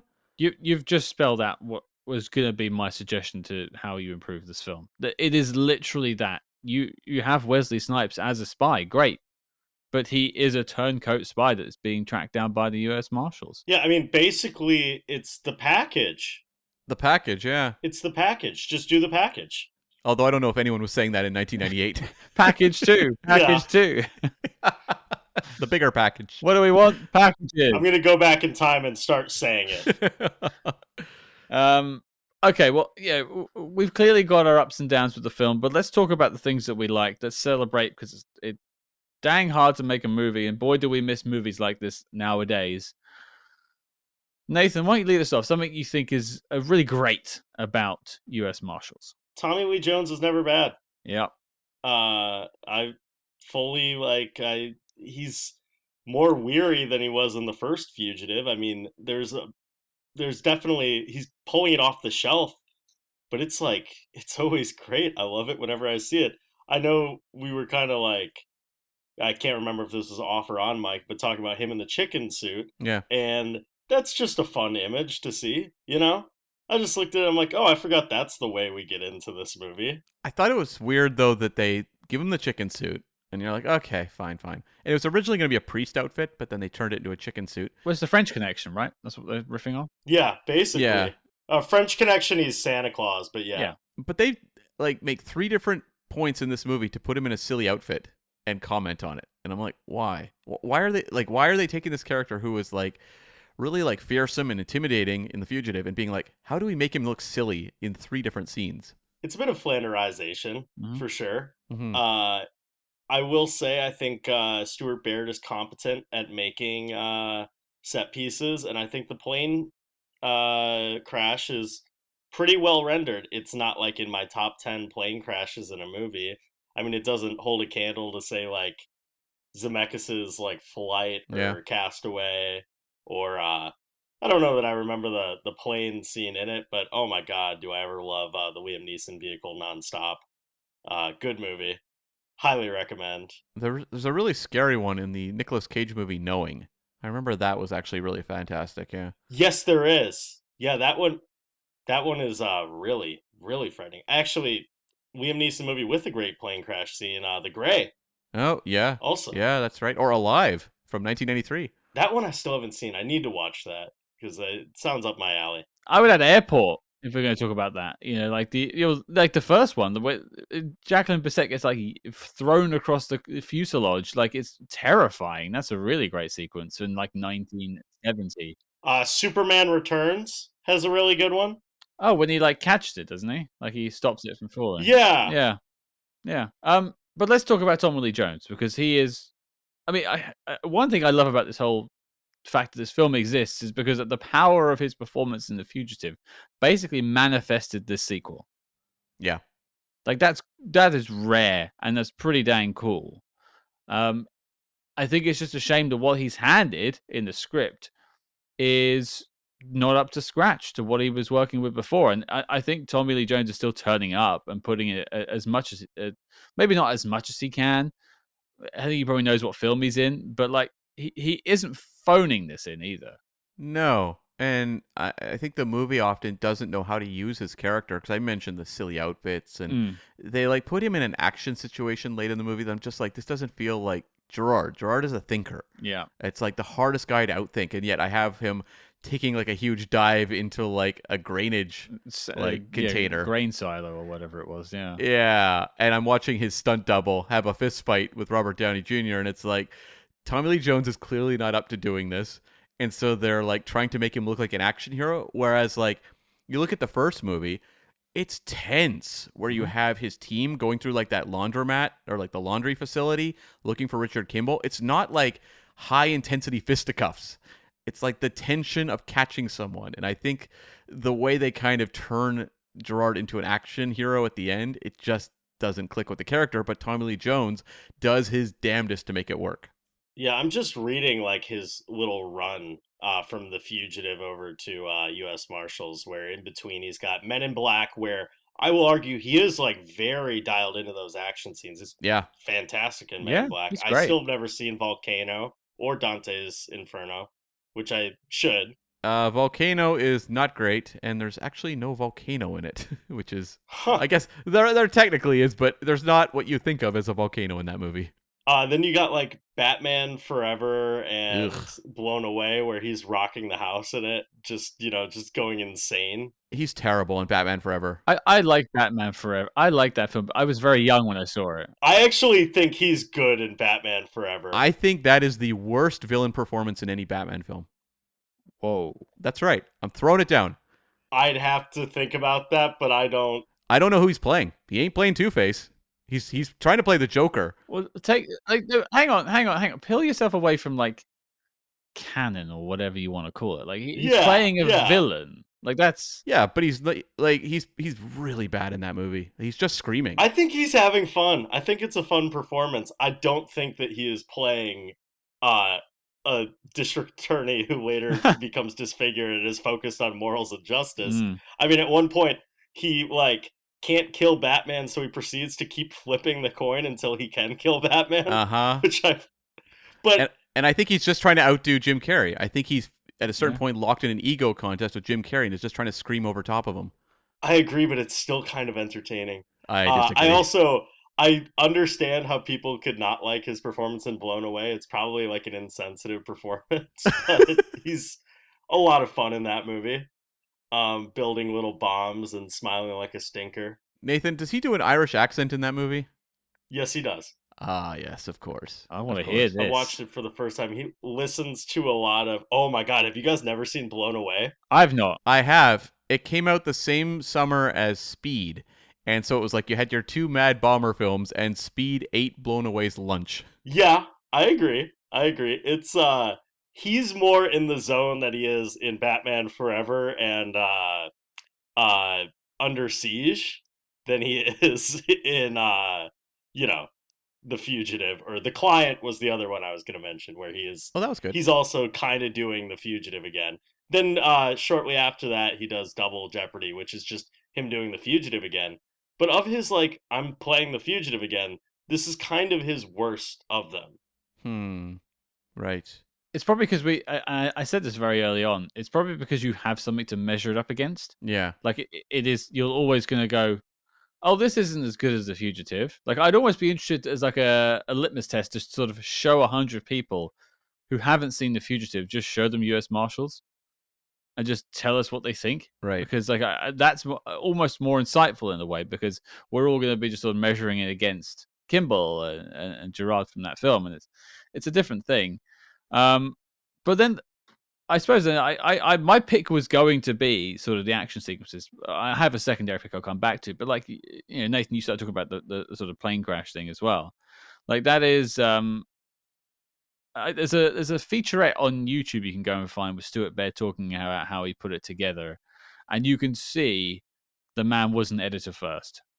Like it is meticulously planned. It reminds me a lot of me. You know, Cam and I've interviewed John Glenn between us, and I've interviewed him solo myself as well, and like him becoming a director of the Bond films later on, his time working as an editor was invaluable to that process of becoming a director, and I think Stuart Baird was served well from his time as an editor in this film. I agree. Yeah, I think like when you have the chase scenes, Yeah. like they're really well put together. Also the boats in the swamp sequence, like that has a lot of atmosphere, and it doesn't feel like you're trying to completely redo The Fugitive in a scene like that. Like I think like this movie needed a little more inspiration in some of their sequences. The way you look at like the first one, and you have like the aqueduct scene, you've got the bus crash, you've got the St. Patrick's Day parade. I think they need to think a little bigger and a little more imaginative in some of the locations, just to make it feel a little more unique. But even that said, this is like at worst serviceable action that will totally work. Yeah. Another thing that kind of it's kind of like a subcategory to Tommy Lee Jones, and this is kind of a spoiler, although I think we're kind of in spoilerish Fire territory. away. I mean, We're not that kind of podcast. okay, yeah, I mean, deep down, if a character shows up and is like, hey, I'm a new person who knows this person that's involved for this framed thing, it reminded me of what's his name, I want to say Michael Scott, Andrew Scott in Spectre. Oh yeah, Robert Downey Jr.'s character being not of the best morals and killing your interview guest next this Friday. That whole sequence involving the shaved off serial numbers on the gun is kind of poorly rendered, as far as like, we're going to show you a flashback to really communicate it to the audience. Yeah. But there's nothing better than Tommy Lee Jones having got somebody and knowing that he's got somebody Mm-hmm. and playing with the fact that he's got that person. Yeah. And that scene has a lot of juice in it. And if that scene didn't, I don't think I could have made it to the end of this movie the first time I watched it. Yeah, it could have felt like just a really like arbitrary, tacked on ending, but I thought like the reveal of Robert Downey Jr. being the villain was actually well handled. It's I mean I'm not known to be the smartest cat. And so I think I rewatching this many years ago, and I think probably watching it the first time around, I don't think I was necessarily like, oh, Robert Downey Jr. is going to be the baddie. So I think I was quite affected by the twist. And I think, there are some seeds there, and we learn in our interview later this week that there was supposed to be more seeds there to pick up on the RDJ being the heel of the film. But I think this does a pretty good job of surprising you with that big twist where, Robert Downey Jr.'s character shoots Newman. Yeah. Like, it does sort of come out of nowhere. It is in sort of a massive melee of shooting and chasing. And one of the things that I'll get into is, you're killing off one of the marshals and sort of the youngest one, the one they're all trying to protect in many ways. And that is, it's an interesting choice and a bold one to kill him off like that. And I think it was the right thing to do to sort of get across that heel turn. And I think it's a successful heel turn. Yeah, and I remember in theaters being really bummed out when they killed the character of Newman. And that kind of maybe brings in my which is obviously we've talked the action stuff really works and Tommy Lee Jones is great, but the supporting cast, bringing them back is a masterstroke. Having Joe Pantoliano there and boosting up Tom Wood's role as the younger agent, giving him a lot of physical action, I thought was a really smart move. It showed the confidence of that character growing between movies, giving Daniel Roebuck more to do. Now they recast, or I don't think they recast, but they replaced one character, LaTanya Richardson Jackson, who's actually the wife of Samuel Jackson, comes in and plays Cooper. Whereas in The Fugitive, it was a different actress playing something of a similar role. Yeah, it's Rose from Lost. Right, yeah. And so it is a different name to the character in the first film, but like this case here, it feels like they just kind of backgrounded a character and were like, we'll assume the audience thinks it might be the same character. Yeah. But it doesn't feel like they give Cooper very much to do at all, which is kind of a bummer because otherwise it's just mostly the dudes doing everything. Yeah, I will say, for as much as Robert Downey Jr. hated working on this movie, he does play the heel turn really well. I mean, he's a good actor, and I don't think... I'm like thinking in my head, have I ever seen a bad Robert Downey Jr. performance? Maybe Iron Man 2? The party scene. Other than that, no. Yeah, specifically that scene is what I'm thinking of. That whole movie has the energy of like, hey, didn't you like meeting your friend the other night? Let's go out tonight. It's like, well, I'm still hungover, and he's more insufferable than I remembered, but I digress. Yeah, I think the heel turn is really, really strong. I kind of wanted more out of the cast for what they're using them for, but then I also wanted less because it was like rap party scenes, really. Is what it always felt like. It felt a little too self-congratulatory. Yeah, I didn't mind it too much just because, like, I thought they worked so well in the first movie. It makes sense to bring that energy here. And if you're going to lose Harrison Ford, you want to make up for that somehow. And having them there really, I think, helps this movie. The aspect of it I didn't get was Kate Nelligan showing up as Tommy Lee Jones's boss, where I'm like, who is this character? Why is she even here? Is she in love with him? Or, like, what is their relationship? Like that felt like a weird energy, too. It did, yeah. And it's like almost feels like they are playing it as if the audience knows about this relationship, but we're baffled. We have no idea what's going on. I was waiting for a scene which is like, hand in your badge and gun. Like, it was that kind of like, oh, he's gone too far this time. Blah, blah, blah. I didn't mind seeing the group, the marshals hanging out and sort of working things through. I quite like that hangout factor. I think that was quite good in the first one. And is it here? Is it better here? Is it worse here? I don't know. I just like seeing these characters again. And they could have so easily, just put Tommy Lee Jones in this film as Sam Gerard and just let him be the force of nature that he is. Yeah. Without the rest of the marshals. Right. Yeah. Yeah, I think this movie is either better or worse depending on how much screen time. It has the worst amount of screen time for Wesley Snipes. Because if he's in the movie less and is more just this mastermind, like your pitch for it, which I'd never like to really like be like, how would I make the movie better? Because the movie exists. It is what it is already. Mm-hmm. But if you beef up all the supporting players and have him be this unknowable villain, you probably have a better movie. Or you just kind of do the Fugitive again, but have this guy. You have more like process-oriented sequences of Wesley Snipes evading capture, which are always compelling to watch. And you would buy that Wesley Snipes could evade them. Yeah. Like, he would seem like, because we're talking about how he doesn't have that relatable humanity you get off Harrison Ford's character in the first movie. So if he is someone that's incredibly tough to pin down and has these resources, it would be more of that like cat and mouse where you really felt like the Marshals were outmatched and had to like actually raise their game. And if you really have Robert Downey Jr. like be a true supporting player, I mean he is, but he isn't. He kind of enters the movie a little too late. Yeah. If you have him be one of the Marshals, and I know it would probably be cheap because it's like, I wonder who's the turncoat. It's probably not the one in the other movies, but having him turn would pack an even better punch. Yes. Than what we have. Even though I don't think it's necessarily poor. I mean, it keeps you engaged in the movie. It does, yeah. Well, final like before we move on, and that is, I really love the Star Trek First Contact score, which Jerry Goldsmith decided to turn up and reuse for most of this film. So it was just great to hear it again. Nemesis and First Contact, hand in hand. Yeah, who could ask for more? I gotta say, I was kind of missing the is it James Newton Howard score to The Fugitive that's kind of jazzy and has this like Yeah. Yeah, I listen to that score every once in a while.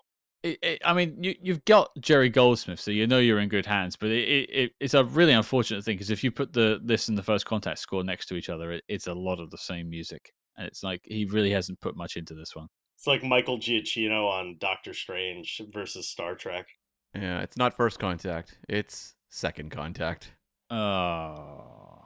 We interrupt this program to bring you a special report.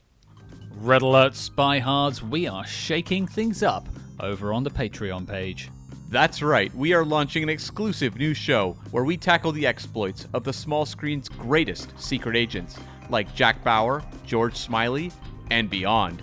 And don't forget, every month you also get 2 Agents in the Field episodes where we decode the adventures of your favorite spy actors in their biggest non-spy movies. But Cam, tell the people what we have coming up next. Scott, it's time for some heist work. And who better to pair up with than Pierce Brosnan and Rene Russo in the 1999 Thomas Crown Affair remake. Now, some say this movie holds the crown for Brosnan's best performance of all time. Is that true? Is this truly an affair to remember? We'll find out. So strap on your Condor Man wings and soar into the future with us over at patreon.com/spyhards. But before Big O zaps us with a red pulsating laser, let's get back to the Spy Jinx. Well, dislike time. Let's talk about things that we don't like. We've already briefly discussed a few things, but Nathan, why don't you lead us off with something you want to talk about in this section? The energy? Okay. The energy is just off? Of this episode or the film? What needs picking up? We'll talk about the later part. Well, it's really I'm just huffing in more of this gas in this room. It's just got the wrong energy versus The Fugitive, which is just such a well-honed, well-edited, well-constructed movie that is very propulsive. This movie has like peaks and valleys, and I just felt like the energy was off more than anything. The atmosphere for sure, and the way this movie doles out information is very confusing and not well rendered. Its problems are more like fundamental to the movie itself than pointing out the good things about it, which are so easy and clear to find. Yeah, I know exactly what you mean. Like, it's really tough to pin down. Like, the movie feels really saggy in the middle, but like, why does it feel saggy? And I guess like my dislike might go hand in hand with that, which is like the plot at that point gets really convoluted, and you have the stuff with like Chinese agents coming in, and then they're pursuing that agent like a parking lot, and it's like, wait, we're getting distracted.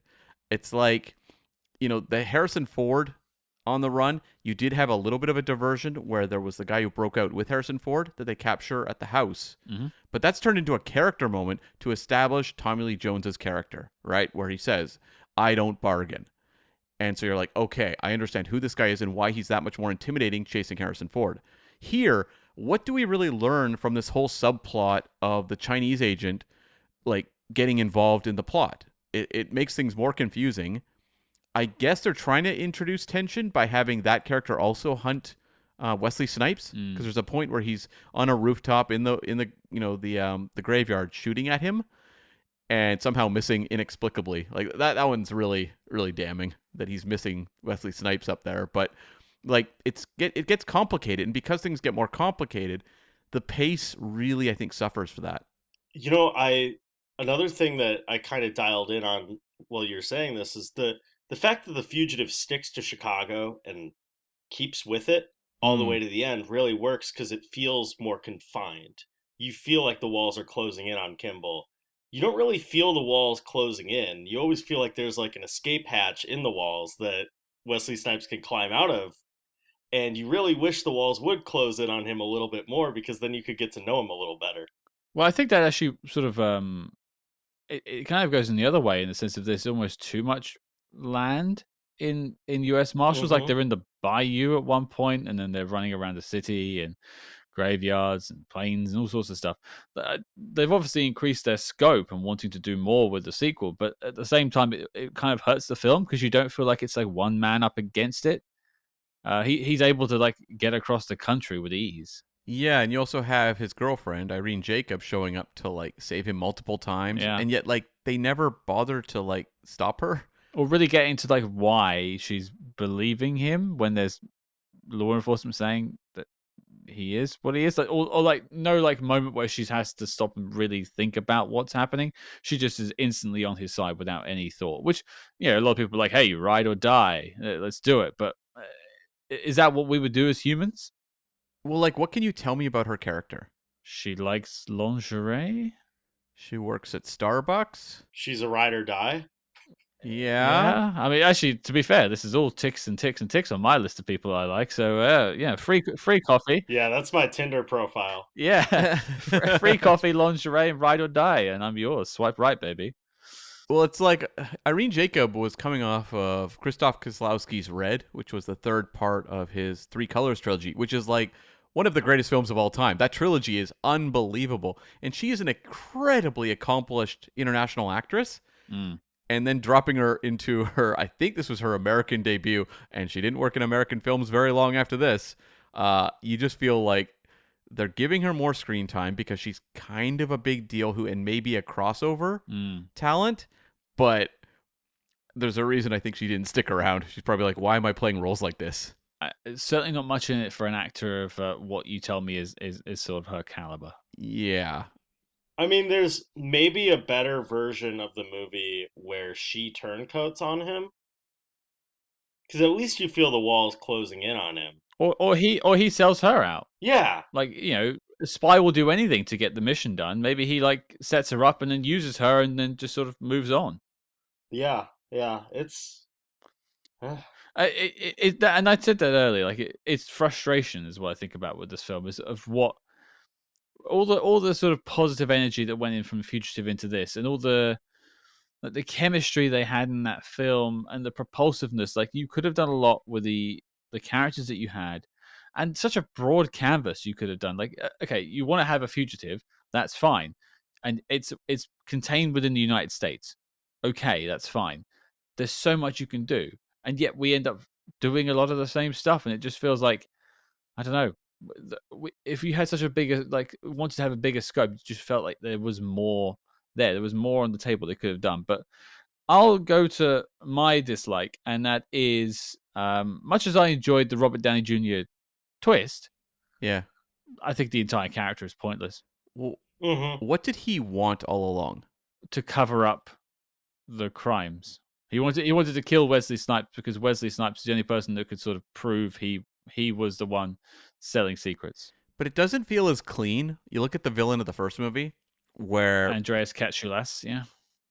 not well, no, the character Jerome Krabbe, who was right, okay, behind everything, right? Like he the doctor, yeah, wanted to profit by basically making a deal for medication he knew was not safe, so he was switching the samples. Mm-hmm.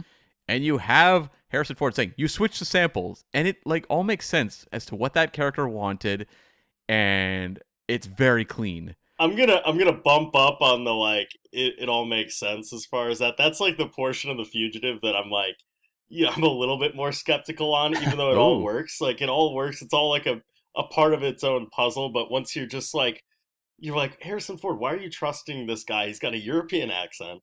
Like he's clearly shifty. whoa. I'm sorry, guys. No, keep going, Oh. Keep going, Nathan. You're It's right. it's my built-in xenophobia as an American who watches these thrillers. Is that like it? Okay, this is the second time I'm going to invoke this, but probably not on mic. There's the movie Unknown with Liam Neeson, where Liam Neeson is like he's dealing with this whole I forgot who I am. Like my wife says that what's his name is now me. And he calls his friend, who's like his only resource to help, and it's Frank Langella. And I'm like, okay, well, so Frank Langella's in on the conspiracy, like it. Yeah, but what I do want to say about the Robert Downey Jr. character is more like a broader question. When has that kind of character worked in a movie? Oh God. The C Inspector Mm. kind of character is my worst case scenario example, where Yeah. a new guy's brought into the fold. He clearly like has some prior history, and then it turns out he was the bad guy the whole time. Well, I feel like it's a trope as old as cinema in many ways, but I'm struggling to like name you big characters that do this. C is a great pull. There are many more, I'm sure, but I'm struggling to also think of one I can name where it was a successful addition in like a sequel. Because this is really what the other thing is as well. Because this person is coming in and sort of disrupting the energy of this team. Yeah, Yeah. It has to be a sequel thing. It can't be in sort of an original film. I can think of a bad one, which is in the final Die Hard movie, the villain in that movie. Oh wow, you watched that? Uh-huh. I saw it in theaters. Yeah. I own that one, and I still haven't watched it. Don't. Yeah, Yippee-ki-yay, Mother Russia was the tagline. I did watch Death Wish with Bruce Willis last night. Pretty Oh, okay. not good. Okay. Yeah, but yeah, I feel like this character archetype is always a problem because it's like the audience knows, so then they have to obscure the character to try to convince the audience that they're wrong. And like endear them to the audience somehow by making them like lovable or like funny or Yeah. The only instance that I can kind of think of it working is James Badge Dale in The Departed. Okay. But that's like yeah. such a specific example because he's one of the people that you're not privy to the information of while you're getting the information about the villains. And the villains are so confusingly rendered in this movie as to like who's part of this conspiracy with Wesley Snipes until you get to him. You And know? does anyone actually care about the conspiracy? Like, Yeah, I mean that's the thing. that's the bigger chestnut with this movie is that we don't really care. Because there's the other guy that is involved as well who gets shot, and I'm like, I don't even remember anything about that guy. You know what really is the biggest problem is like it should be like it was self-defense. I didn't mean to kill those guys. And Tommy Lee Jones should say I don't care, but instead the audience is saying I don't care, and Tommy Lee Jones kind of cares. perfection. That is perfect. I'm I think proving your point, Cam. I'm struggling to think of who this chap is that got shot. Yeah, he was like kind of, I think, a balding dude. He was in several of the scenes where they were talking about what was going on with the intelligence agency. Yep, right. Yep, There you it's go. Gone from my mind. Well, I think we've sort of rattled off our dislikes. Let's go to final notes. Anything else still sticking around our notes you want to bring up? I only have sort of one. Well, I had two questions. One, I suppose, is more of an open question than one is I'll bring up at the end. But say we did have a successful film on our hands. Maybe it was a bit better, and maybe the box office was a bit higher, and they were like a third film. What do you think's going to happen? Obviously, there's going to be another Fugitive, but anyone got any ideas of what they could do with a third one, or what maybe you'd like to have seen? I mean, if you're gonna do a third one, the person should probably be guilty. Yeah, I think that's what you have to do. Yeah. Or you make Tommy Lee Jones be the fugitive. that was going to be my suggestion. Was Tommy Lee Jones is on the run? He's been framed by someone that caught him in the past. Yeah, and that's your story. Yeah, that probably makes the most sense. Yeah. Yeah, that's still probably not a good movie. It's probably a bit interesting. It kind of goes into that, like, we've run out of ideas, so what if he's the fugitive this time, sort of thing. Well, it's like Taken 3, right? Yeah, well, I mean, Taken 3 is just so egregious, where it's just like, what if we just did the fugitive? Yeah, basically. Cam, any final notes for us? The toilet paper zip gun. That was that was cool. Yeah, that was cool. Very powerful. It blew out the entire side of that plane.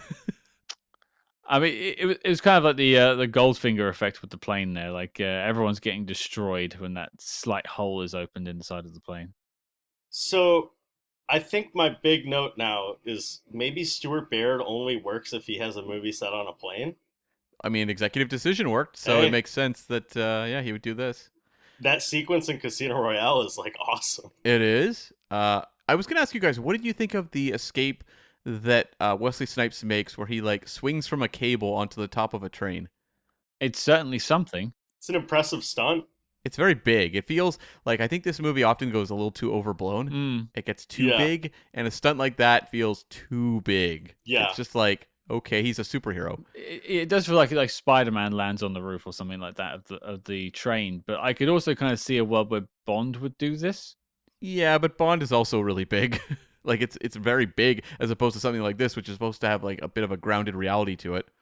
I mean, it's more John McClane than it is like Harrison Ford in The Fugitive. Yeah, it's a thin line between there. That's where it becomes muddy. It's a cool stunt, I guess. The last note I had was the appearance of Donald Gibb as the guy they fight with in the in the apartment at the start of the movie, who's also on the plane. And Donald Gibb was, of course, Ogre in Revenge of the Nerds, as well as he was Jean-Claude Van Damme's friend in Bloodsport. Blimey. A movie I have never seen. It's crazy. Shockingly. It's crazy. I know. My girlfriend is actually like programming us watching that like next week. It's very fun. Do it. I can't wait. Kumite. I mean, I've never seen it either, so I'm assuming the listeners are chanting along with you, Cam. Revenge of the Nerds I've seen. I wish I hadn't. What do you mean? That movie totally holds up, right? Right? Yeah. Sexual politics there. Seamless. It's exactly what I do when I go to changing rooms. I just cut holes in walls, right? Yeah, that's perfectly fine. Last question, then we'll go to the knock list. Just an open field question. This is a spin-off sequel. There have been others like it. This maybe not been so successful for us, but what's another a good spin-off sequel you could name? I have an answer actually to this one. The Creed series. Yeah, with, Adonis Creed. Yeah, I mean, all three of them are pretty strong. That's the number one answer. Yeah, the first one is like very, very strong. You could make an argument for Deadpool as well, who was set up in X-Men Origins Wolverine. Yeah. You could make that argument. They're all right, but I'm going to go with the Scorpion King, and I don't want any follow-up questions about my choice. I am really shocked you didn't say Minions, but okay. I've never seen Despicable Me, so I don't think I could judge Minions. Okay, or actually, Scott, being British, I expected you to bow down at the altar of Fantastic Beasts and Where to Find Them. I saw the first one, and I realized I'd made a huge mistake. You no longer wanted to find them. No. I haven't watched more than the first one, but my take on that entire franchise is that it's a faulty back scratcher. It just does not scratch the same itch at all. Well, let me say this, having seen all three of them, the first one is as good as it gets. Yeah. Jeez. Well, there you have it, folks. Skip those two on your next rewatch, I guess, of the Harry Potter films, or three, I should say. But it's knock list time. We recently had a question as to what the knock list was. So, Cam, could you just reaffirm it for those tuning in perhaps for the first time? What exactly is the knock list? Yes, the knock list is our tortured acronym for Need to See Official Classics. This is the list of spy movies that you could give someone who'd never seen a spy movie, and it is going to give them a great introduction to the genre and introduce them to classics, oddities, any movie that belongs under the spy umbrella that is a must-see. Absolutely. And so every film we take a look at, we try and find out if it makes that list. I mean, who is choosing the films that go on the list? Just some nerds like ourselves. But hopefully we've proved ourselves over the last 5 years of podcasting that we might know a thing or two about spy movies. But here we go. US Marshals isn't making the knock list. The first vote will always go to our guest. Nathan, what do you think? Yay or nay? I would say no. It's I don't want to be like so definitive, but no. I mean, I think if we were to look back on our discussion over the last hour and a half or so, I think your vote tracks. Yeah. Don't feel bad about it. What about you, Cam?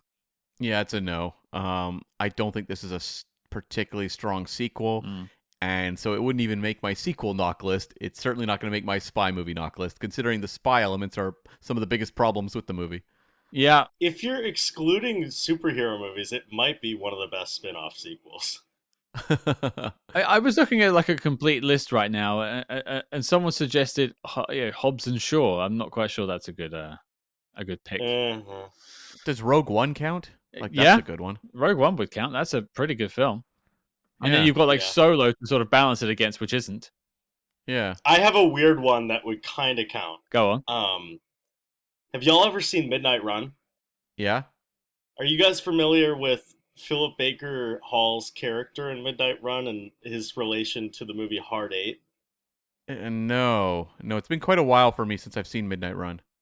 So he plays a character named Sidney who works in Vegas, and he's not like a particularly like amazing character or anything, but Paul Thomas Anderson really liked that character and wrote the movie Hard Eight to have the character named Sidney, who is supposed to be the same character in Midnight Run.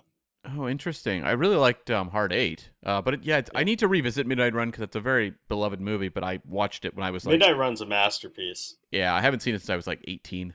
So that kind of counts. Well, you've just ticked something off in my head that actually might be my pick, and that is Leon the Professional.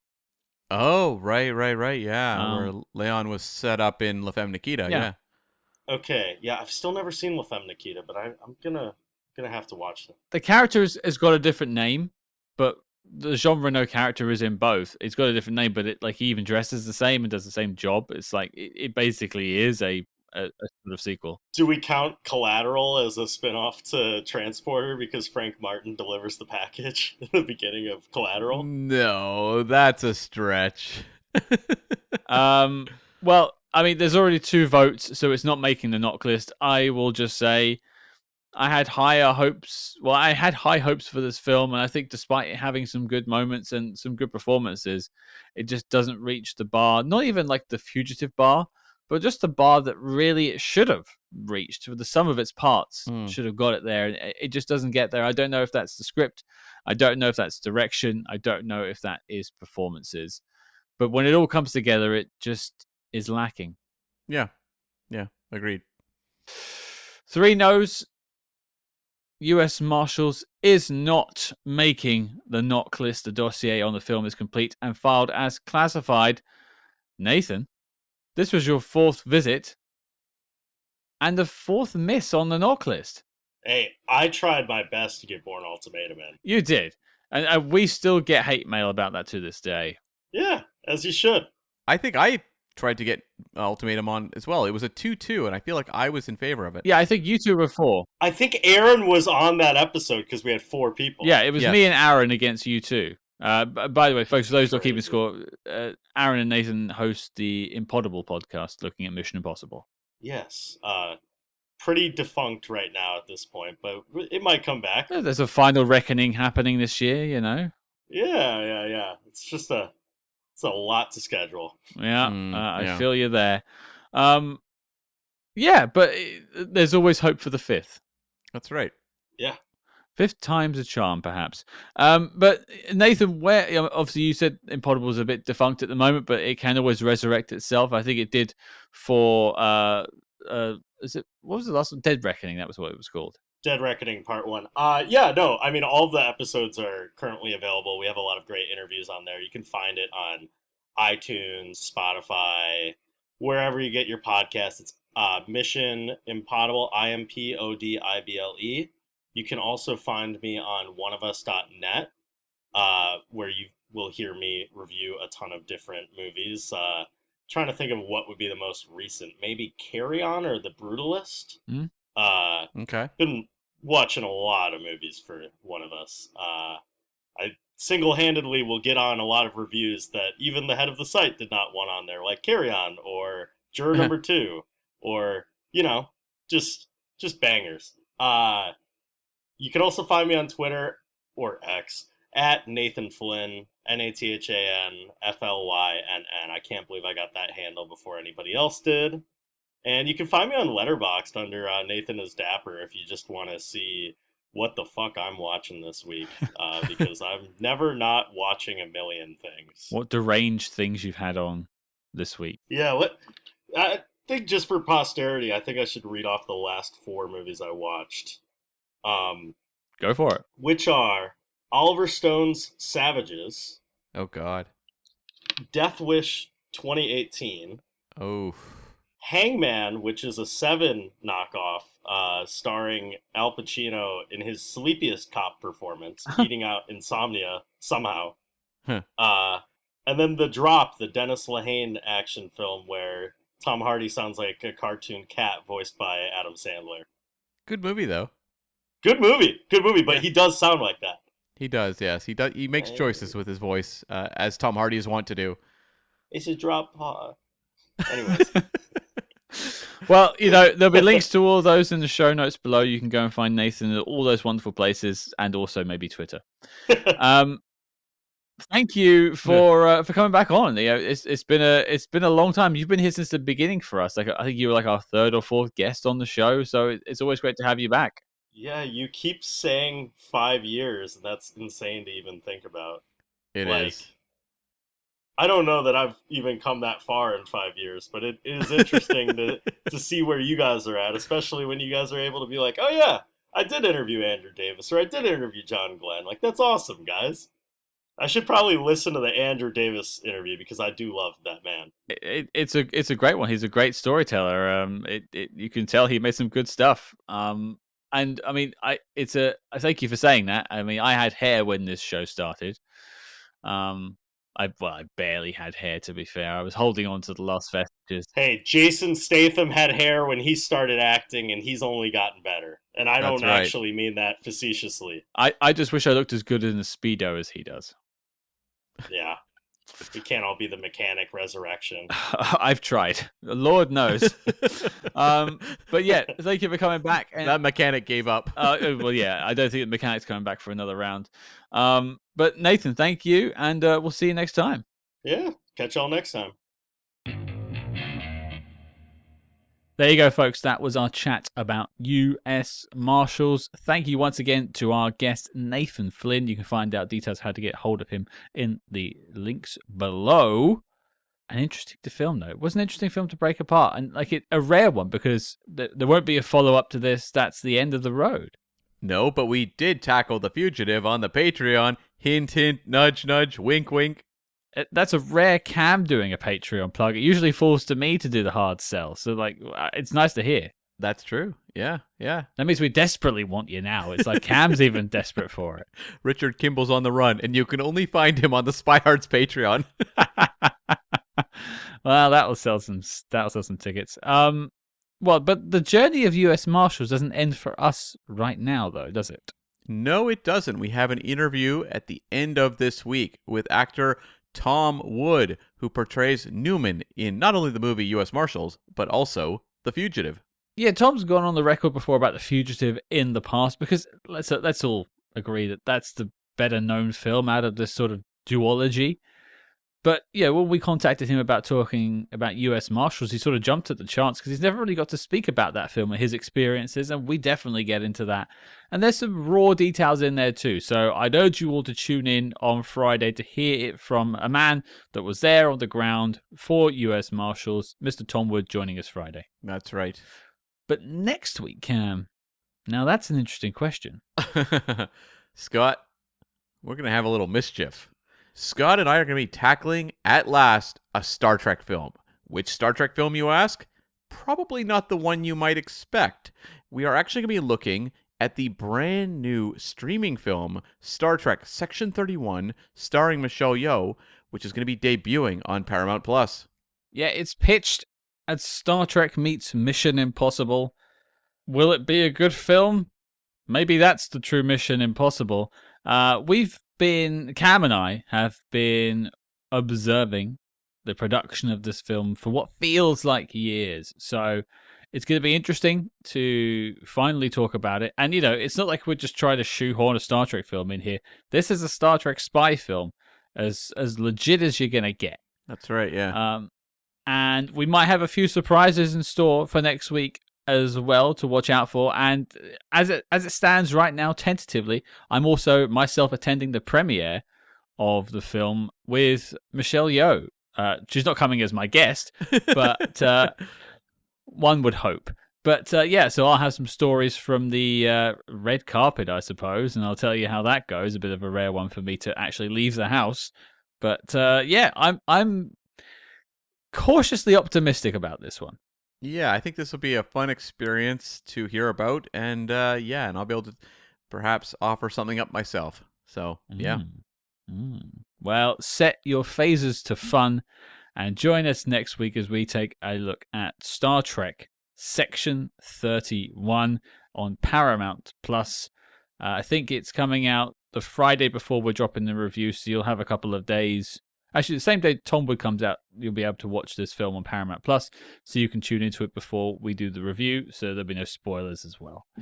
And, of course, if you want to continue the discussion online, you can find us on social media at SpyHards, that's SPYHARDS on Facebook, Instagram, X, and frankly, Blue Sky, I think, is where I'd like to hang out most these days.